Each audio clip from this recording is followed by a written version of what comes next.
अगर आप किसी से न्याय की उम्मीद करो और पता चले कि कानून बनाने वाले खुद ही हत्या और बलात्कार के आरोपी हैं, तो आप क्या करोगे? जाहिर सी बात है कि आपको न्याय तो नहीं मिलेगा। और इस लाइन में दोस्तों 100% सच्चाई है। स्क्रीन पर आपको एडीआर की एक रिपोर्ट दिखाई दे रही होगी, जिसमें साफ तौर पर कहा गया है कि हमारी संसद के 46% नेताओं पर आपराधिक मामले दर्ज हैं। उनमें से भी 31% पर हत्या, बलात्कार, फिरौती जैसे गंभीर आरोप हैं। और ये कोई सिर्फ आरोप लगाने वाली बात नहीं है, ये वो मामले हैं जिन पर पुलिस या जांच एजेंसियों ने चार्जशीट दाखिल कर दी है और कोर्ट ने भी इसको स्वीकार कर लिया है। मतलब पुलिस वहां पर पहुंची, सबूत कंफर्म कर लिए, गवाह भी मिल गया, आरोपी भी वही व्यक्ति है, लेकिन क्योंकि भाई वो नेता है तो ज़्यादातर मामलों में कुछ होता ही नहीं है। एडीआर की एक और रिपोर्ट बताती है दोस्तों कि जो एक गुंडा व्यक्ति होता है या फिर आपराधिक रिकॉर्ड वाला उम्मीदवार होता है, उसके चुनावों में जीतने के मौके एक साफ सुथरे उम्मीदवार से 3 गुना से भी ज़्यादा होते हैं। यानी जो गुंडागर्दी करेगा, उल्टे सीधे कामों को करेगा, उसके चुनावों में जीतने की ज़्यादा संभावनाएं होती है। दोस्तों, एक आपराधिक उम्मीदवार पैसे और बदमाशी का परफेक्ट कॉम्बो होता है। पार्टी के लिए फंड को इकट्ठा करना, खुद का फाइनेंस करना, काला धन, चुनाव अभियान के लिए पैसे जुटाना, ये सब में वो माहिर होते हैं। इसलिए वो राजनीतिक पार्टी के लिए भी पहली पसंद बन जाते हैं। लेकिन दोस्तों, ऐसा नहीं है कि शुरुआती स्तर से ही यही हुआ करता था। पहले इनकी इतनी डिमांड नहीं होती थी, लेकिन जैसे जैसे इनकी काबिलियत बढ़ी, ये राजनीतिक पार्टी का पहला विकल्प बन गए। राजनीतिक पार्टी की मजबूरी तो फिर भी समझ आती है, लेकिन भाई जाति और सिस्टम की कमी के कारण लोग भी इन्हें वोट देने के लिए मजबूर हो जाते हैं। आजकल एफआईआर कराने के लिए हमें किसी न किसी के पास जाना पड़ता है। वहीं दोस्तों, अगर आप अपनी जाति के राजनीतिक नेता के पास जाओगे तो आपका काम बहुत ही सरलतापूर्वक हो जाता है। वो आपसे थोड़ी बहुत परवाह करेगा, उम्मीद करेगा कि आप उसे कुछ ना कुछ दे दो, लेकिन 100% वो आपका काम जरूर करवा देगा, अगर वो आपकी जाति या धर्म का है तो। और भाई, सिस्टम का कमज़ोर होना लोगों को मजबूर कर देता है कि वो इस तरह के लोगों को वोट दें। और ये लोग पूरी कोशिश करते हैं कि सिस्टम कभी भी मजबूत ना हो। अगर ध्यान से देखें तो पता चलेगा कि हर राजनीतिक नेता यही बात करता है कि सिस्टम कमज़ोर है और मैं उसको सुधारूंगा, उसमें कई सारी कमियां हैं, इस वजह से मैं सिस्टम को बचाने आया हूं। और गरीबों के हक के लिए लड़ते लड़ते वो अमीर बन जाते हैं। हम नॉर्मली इन चीज़ों को ऑब्जर्व भी करते हैं, दिखाई भी देता है। जीतने का सबसे आसान तरीका है, पहले एक इलाका चुनो, फिर उस इलाके की जाति की गिनती कर लो, और भाई जो जाति ज़्यादा होती है वो अपनी जाति में से किसी एक गुंडे टाइप को या फिर ताकतवर व्यक्ति को चुन लेती है और इसके बाद में उसको वोट देना शुरू कर दिया जाता है। अगर कोई ज़्यादा सावधान हो रहा है या फिर लोग होशियार भी हो रहे हैं तो दंगे करवा दिए जाते हैं। दोस्तों, आपने कभी ये सोचा है कि चुनावों के समय ही ज़्यादातर दंगे और हिंसाएं क्यों होती है?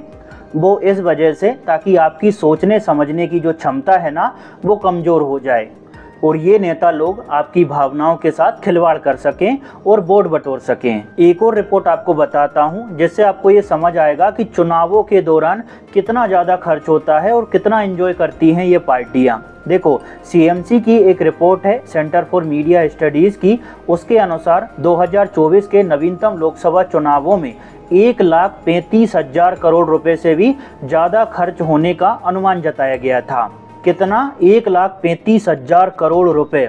दोस्तों, भारत जो है चुनावों पर दुनिया में सबसे ज़्यादा खर्च करता है, अमेरिका से भी ज़्यादा। तो अब आप ये बताओ कि अगर कोई इतना पैसा खर्च कर रहा है तो क्या उसे अपना निवेश वापस नहीं दिखेगा? और फिर वो आपका फ़ायदा देखेगा या खुद की जेब भरेगा? सीधी सी बात है कि खुद की जेब को भरने में पहली प्राथमिकता देगा। और भाई, जब ये लोग सत्ता में आते हैं ना, तो पूरा जो सिस्टम है वो इन्हीं के मुताबिक चलता है। जो पुलिस वाले इनके हिसाब से नहीं चलते उन्हें ट्रांसफ़र कर दिया जाता है। आपने भी कभी ना कभी ये महसूस किया होगा कि चुनावों के बाद में अधिकतर ट्रांसफ़र होते हैं। क्यों होते हैं? क्योंकि ये जो नेता लोग हैं वो अपने पसंद के अधिकारियों को अपने पास में रखना चाहते हैं ताकि भ्रष्टाचार में सहयोग कर सकें। और शायद आप में से बहुत कम लोगों को पता होगा दोस्तों कि केवल 144 पुलिस अफसर ही 1 लाख से ज़्यादा लोगों को सुरक्षा प्रदान करते हैं। कहाँ 1 लाख की संख्या और कहाँ केवल 144 अधिकारी। लेकिन भाई जब बात आती है वीआईपी नेताओं की तो आपने देखा होगा कि एक नेता के लिए कम से कम 10 से 12 लोग पहले से ही मौजूद होते हैं। अब भाई सोचने वाली बात तो ये है कि जो पहले से ही अपराधी है, जो गुंडागर्दी करने के बाद में संसद में तक पहुंच गया है, उसे सुरक्षा की क्या ज़रूरत है? क्या आपने कभी कोई अपराधी देखा है जिसके पीछे आईएएस आईपीएस वाले घूम रहे हों?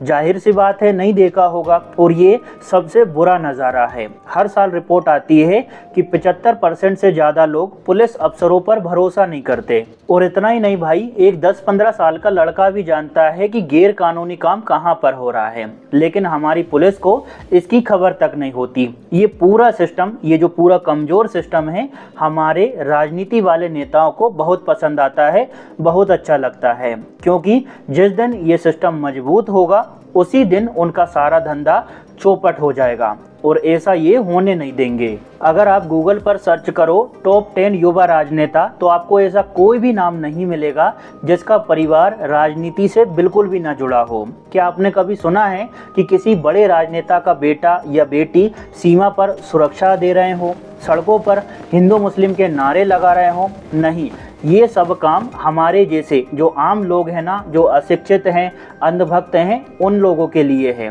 और ये नेता लोग सिर्फ रैलियों में देश प्रेम की बातें करते हैं। सेना में तो आम लोगों के बच्चे ही जाते हैं, क्योंकि मरना केवल उन्हीं बच्चों को है।